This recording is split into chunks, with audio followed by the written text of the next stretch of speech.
Came here during his work hours right now, so this is his lunch break. So I wanted you guys just to give a warm Rocky student welcome to Remy Jones. Come on up, Remy.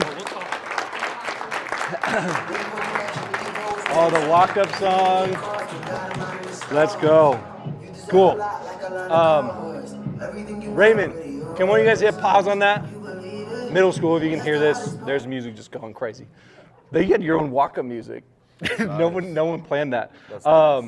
Well, thanks for being here. Like I said, Remy's joining us right now. Did you just get off work? Because they have no more jobs, or what's the status there? Okay, so I'm on call. I get off at like 6 in the morning. Okay. But they said I should be good for tonight. So. Okay. All right. Yeah. I think that just says a lot about why I love this dude. That he was willing to join us just during work hours too. So I would love for, I got to chat with you a little bit, but I want more people to be able to know a little bit about your story. So some of the things I kind of sent to you was like, just tell us a little bit about yourself, even what growing up was like. I think that's a good starting point for us here tonight. For sure. So I was born in San Diego, California. I moved to I was born in San Diego, California. It was like a military family in a sense because I was living with my grandparents. And so we lived on base. And then, so like maybe around like 3 or so, we moved to like Maryland. It was pretty cool, I went to elementary school and all schooling and everything was pretty cool. Then we moved to like DC. I started at a boarding school, which was pretty okay. Boarding school was a little, now like the learning part, lots to learn, like very, very, very high schooling. But kids live there, so it's pretty tough there. Around like 14 or so, my mother made it a rule that I had to start paying rent. I had to start paying rent to like help out the family, essentially. So I started a lot of different bad things throughout my youth in order to like help out my family, essentially. Throughout those times, I had, God in some places, God and no God in some places, some dark places, so pretty difficult for sure. Everybody has their own story. Mine is, I feel like it was a little difficult, more tougher than most, but yeah. As I grew up older and older, like, it was just like, I got used to it, so it wasn't really like bad anymore. Like, where I come from, it's a lot of like, a lot of people do bad things, a lot of people like, sell drugs, or a lot of people like, murders happen a lot. More people in my lifetime that I personally know are, like my personal friends are either, dead or, serving life right now. So I'm one of the blessed people that have made it out. My father hit me up and was like, man, you should come out here. And it was my birthday. So I was like, okay, I'll come out here and hang out. And I came out here, it was cool. I started working, man. It's not even long ago. This might be like 5 or 6 years ago. Like I started working. I found and met my wife. She brought me here. I got like welcomed into like a big family, and like they supported me to do positive things, So like, I found God here, and like he was like, to me, he was more here and more like surrounding and giving and understanding and supportive more here in my lifetime than he's probably ever been in my life, So,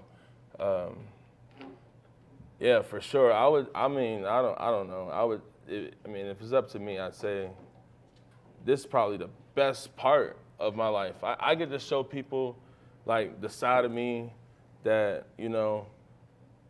I never would have ever met my wife, you know, had Remy, my son. Oh man, I see so many good things in him. I'm so blessed that he hopefully will never see, you know, or I mean, would never see like a bad side of me, you know. So, like, I mean, it's just, yeah, God. I mean, in my lifetime, my grandfather, right, my blood grandfather, my mother's father, he was a pastor. I've met him maybe like 3 or 4 times in my life. So like throughout times, like I say, God just, I felt like wasn't there. But in the back of my mind, I feel like he was there. It was just hard to see it. But now I know for sure he was saving it for the right time. Mm-hmm. Yeah, that's good. I appreciate you sharing that. I would love to drill in even a little bit more to maybe there was a defining moment or something that shaped you while you're growing up that maybe created a little bit more of the person that we see today. I know that Jesus has been more of your part of your story here, but I think we've had some conversations that there are some things that maybe happened growing up that felt pretty defining or shaped a lot of who you are today. So life is precious. I've seen it, you know, taken away so easy over nothing. I've seen people die with $5. You know, like life is precious. You know, growing up, I didn't know that. I never understood that because I just lived it. You know, me seeing life and what life can lead and what God can bring, it just, you know, shaped and made, you know, essentially what I am today. I say my past isn't the best, not the greatest. I've done a lot of stuff, but it shaped the person that I am today, and I'm blessed that I'm able to actually show a good person today.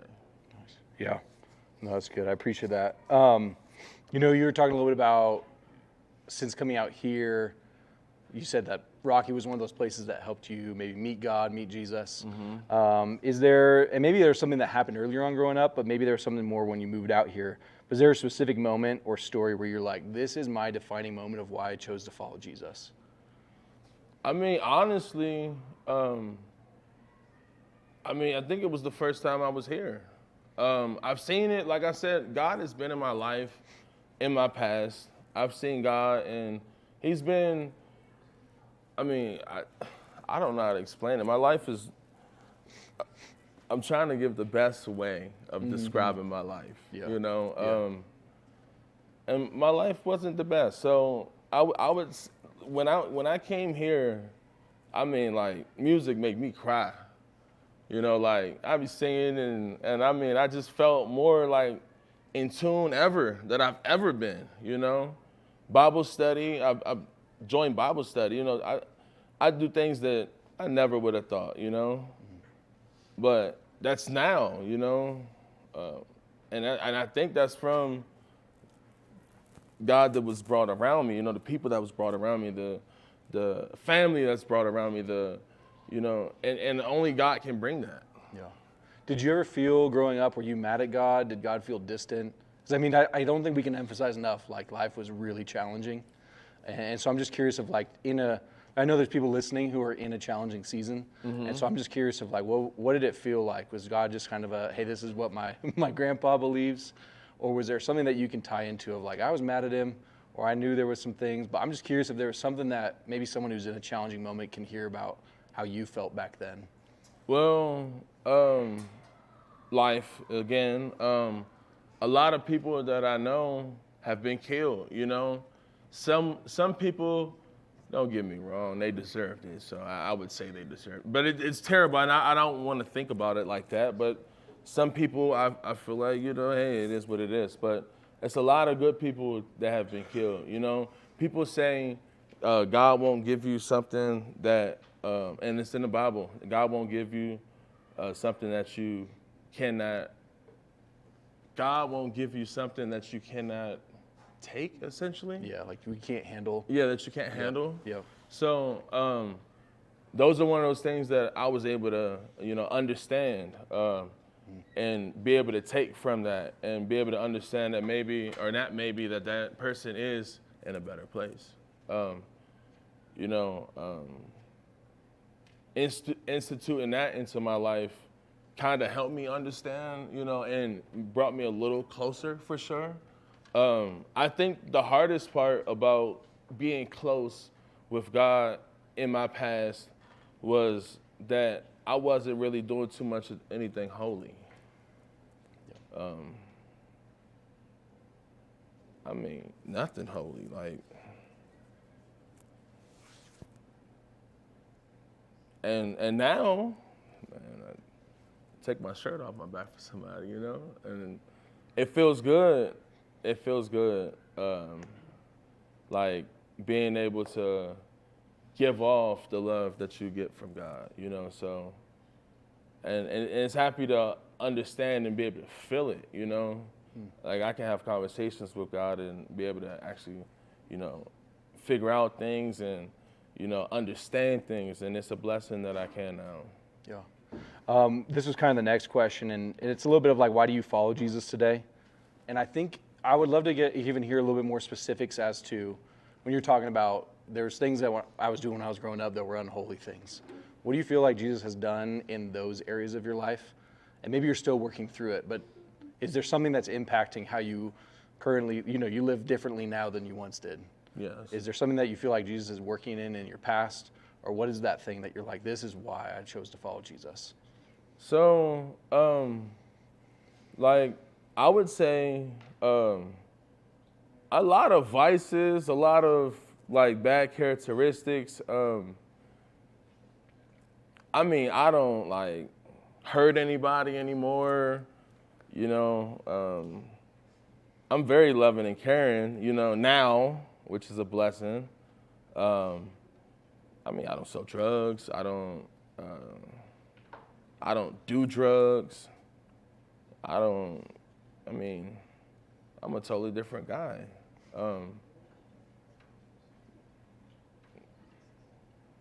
I would say,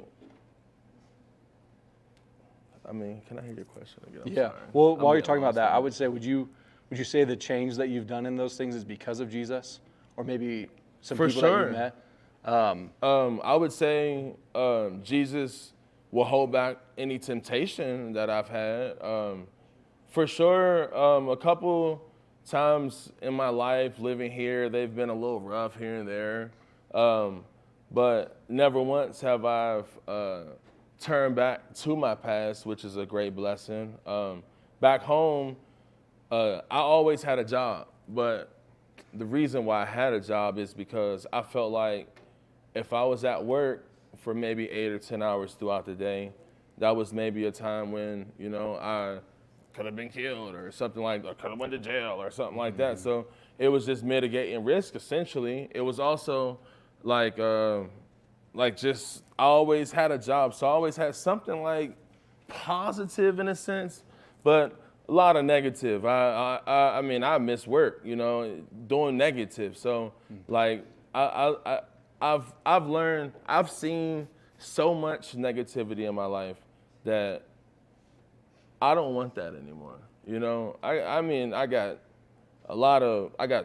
my wife to live for. I got my son to me to live for. I got family. You guys. I got everybody.